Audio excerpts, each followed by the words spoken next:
Jobs and growth come from the private sector. They don't come from government. They come from small businesses. They come from men and women putting capital at risk to meet a need. But government sure can screw it up. And every time we see out of control spending and taxes and regulations, we see stagnation. And on the flip side, every time we see tax reform and regulatory reform, we see growth and jobs and opportunity.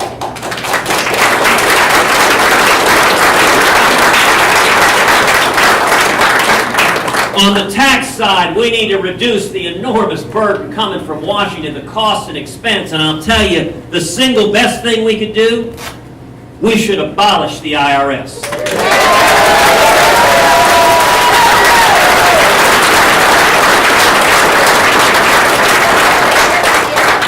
We ought to move to a simple flat tax that's fair, that every person in this room could fill out your taxes on a postcard.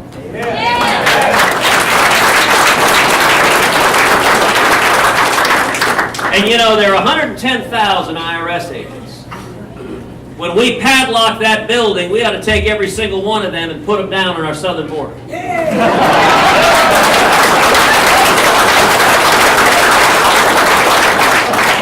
Now, I say that somewhat tongue-in-cheek, but think about it. If you had taken a long, arduous journey, you traveled up through Central America, you crossed the Rio Grande, and you see 110,000 IRS agents, you turn around and go home too.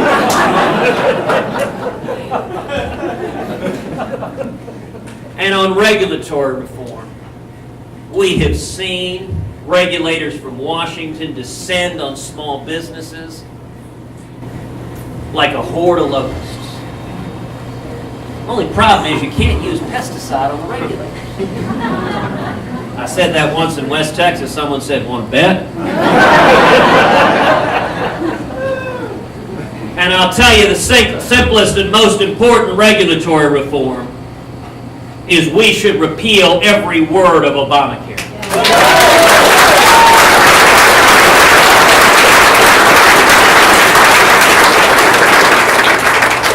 Now, there are people who say you can't do that.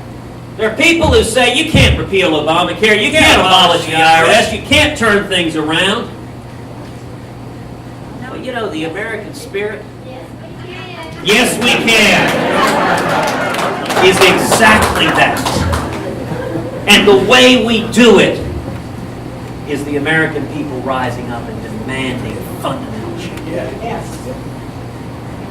The second thing we got to do is we got to defend the Constitution. All of it.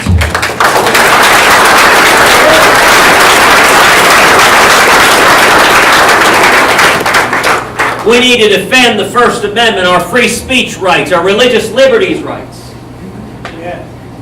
You know, the IRS has been asking citizen groups, tell us what books you're reading. Tell us the content of your prayers. You know what? The federal government has no business asking any American to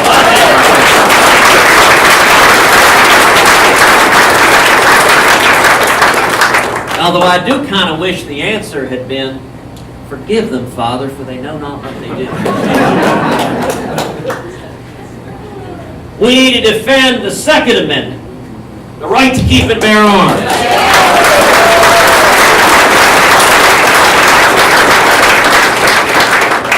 Vice President Joe Biden. You know the nice thing, Betty? You don't need a punchline. I promise you it works. All right, next time you're at a Clemson football game. And we went to the Clemson football game yesterday. Great game, wasn't it? Next time you're at a Clemson game, just walk up to someone, say, Vice President Joe Biden, and close your mouth. They will crack up laughing. I promise you, it works every single time. But Joe Biden says, if anyone attacks your house, Just go outside with a double-barrel shotgun and unload it. Fire both barrels in the air. Now that is great advice. That's right. If it so happens you're being attacked by a flock of geese. You take the Fourth and Fifth Amendments, a right to privacy. How many of y'all have your cell phones with you? Let me ask you, please leave your cell phones on. I want to make sure President Obama hears every word we say today.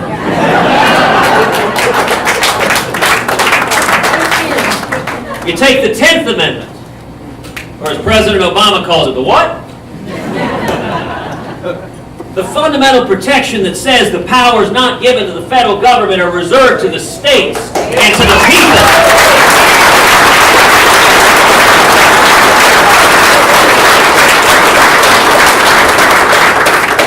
That means there are core functions in Washington that the federal government should do and do well, things like protect our nation, things like secure our borders.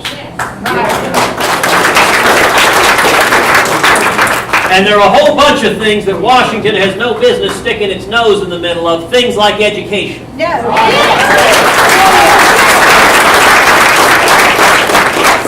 And we ought to repeal every word of Common Core.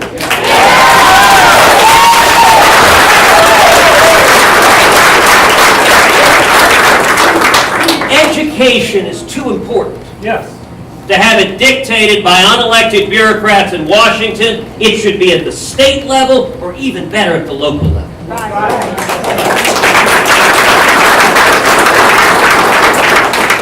And the third thing we need to do is we need to restore America's leadership in the world. Yes. You know, in the last 6 years, we've seen America recede from leadership. It's created a vacuum. And into that vacuum have stepped nations like Iran, like Russia, like China. And it's made the world a whole lot more dangerous to us. Well, he's a coward. Well, you know, my mama said if you can't say anything good about a person, come sit by her. She didn't say that, and actually my mom's so sweet she'd be horrified, I think. But Mae West said that. Look, we are seeing with ISIS, we're seeing the face of evil. ISIS right now, they are crucifying Christians. Not figuratively, literally. They are beheading kids. They have beheaded American journalists. They have seized what they want to be an Islamic caliphate. By the way, the president recently did a televised address where he told us that the Islamic State is not Islamic. You know, last time I checked, they're not a bunch of ticked off Methodists.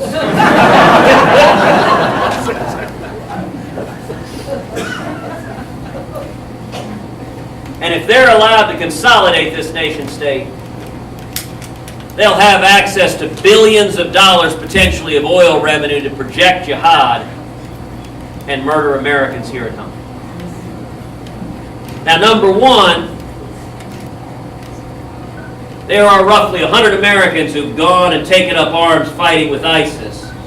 I introduced legislation to provide that any American who joins ISIS and fights against America loses his or her citizenship.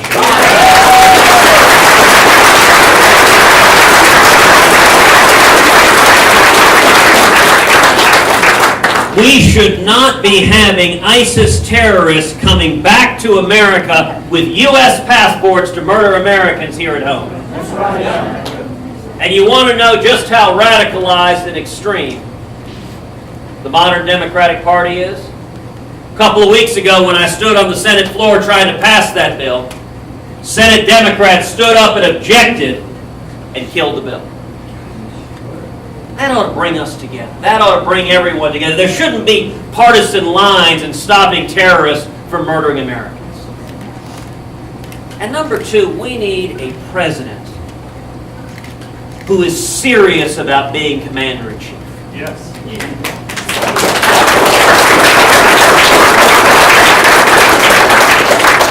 We need a president who will stand with the men and women of the military instead of having a fire sale in our armed forces.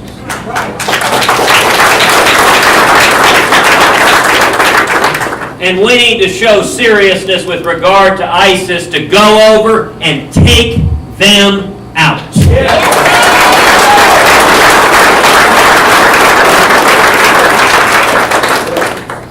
All over the world, you see the consequences of the president's weakness. We see the emergence of the Russian bear encountering the Obama kitty cat. It's dangerous. It is dangerous. You know, for all of us, freedom isn't some abstract principle that we read about in the book. Freedom for all of us is something real in our lives and our families that we live with every day that means something to each of us personally. You know, for me, I think about my dad. My dad, as a teenager, began fighting in the Cuban Revolution when he was 14 years old. My dad was growing up in Cuba and he became, anyone here 14? Can you imagine at the age of 14? He was in student council. Cuban Revolution were actually high school and college kids in student council. He fought for 4 years when he was 17. Anyone 17 here? Well, that's good, because when my dad was 17, they threw him in prison. They tortured my father when he was a teenager. And when he fled Cuba, it was 1957, he was 18. He couldn't speak English. He had $100 sewn into his underwear. I actually don't advise carrying money in your underwear. And he got a job washing dishes. He made 50 cents an hour. And he worked 7 days a week to pay his way through school. Went on to start a small business to work towards the American dream. Today he's a pastor living in North Texas.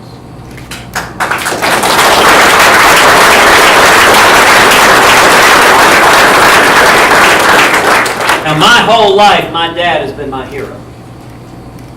But I'll tell you what I find most incredible about his story. How commonplace it is. Every single one of us in this room has a story just like that.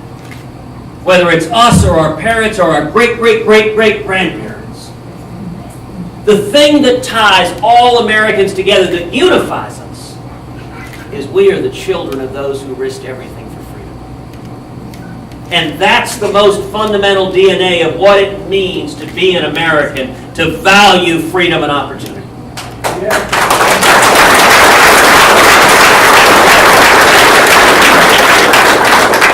When I was a kid, my dad used to say to me over and over again, when we lost our freedom in Cuba, I had a place to flee to. If we lose our freedom here, where do we go? That's why we're here. And let me say at the close what I said at the outset, which is that I'm powerfully, powerfully optimistic, and I'll tell you a big part of the reason. The book of Ecclesiastes tells us there's nothing new under the sun. And I think where we are today is very, very much like the late 1970s. Late 1970s, Jimmy Carter was in the White House. I think the similarities between Obama and Jimmy Carter are uncanny. The one person in America thrilled with the job Obama's doing is Jimmy Carter. You had in the late 1970s the same failed economic policies, out of control spending and taxes and regulation. The same stagnation and misery and malaise. The same feckless and naive foreign policy making the world more and more dangerous and leading the nations of Iran and Russia to openly laugh at and mock the President of the United States. Now, the reason that analogy gives me such encouragement is we all remember what happened in the late 70s and 1980s. we saw a grassroots movement begin to sweep this country. Millions of men and women who came together and became the Reagan Revolution.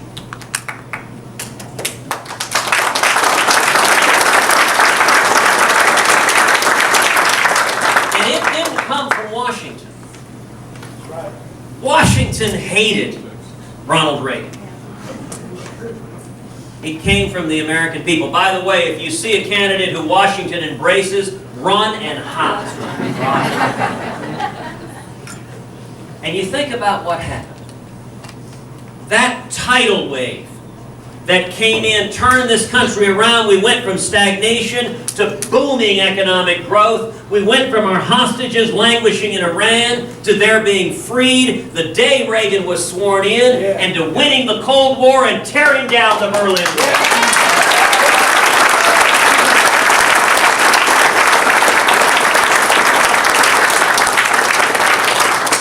So when people say it's impossible to abolish the IRS, it's impossible to repeal Obamacare, really, are those any harder than tearing down the Berlin Wall? No. No. There's no limit to what Americans can do. The reason I'm optimistic is the same thing is happening. One of the great blessings of serving in the Senate is I spend almost every day traveling this country. People are waking up. Everywhere I go, all across this country, I see people, and it's men and women who've never been involved in politics. Who've been going to work, going to church, raising their kids. Who are looking up saying, what on earth are we doing? It's not even a matter of right or left or Democrat or Republican. It's basic common sense. Right. This is nuts. It doesn't work. It took Jimmy Carter to give us Ronald Reagan. And I'm convinced the most long-lasting legacy of Barack Obama is going to be a new generation of leaders in the Republican Party who stand for liberty and stand for the Constitution.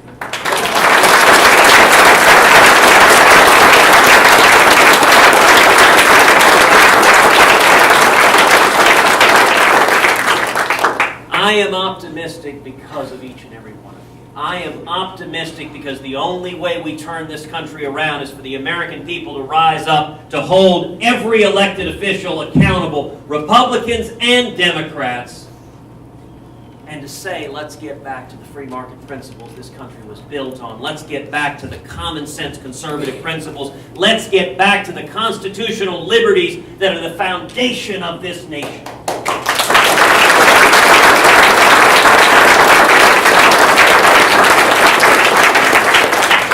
As a Texan, I'm thrilled to be back in South Carolina, a state where South Carolinians and Texans share common values, share a common sense, love for this country. And I'll tell you, I am honored and I am humbled to stand shoulder to shoulder with each of you as we fight together to restore that shining city on a hill that is the United States of America. Thank you.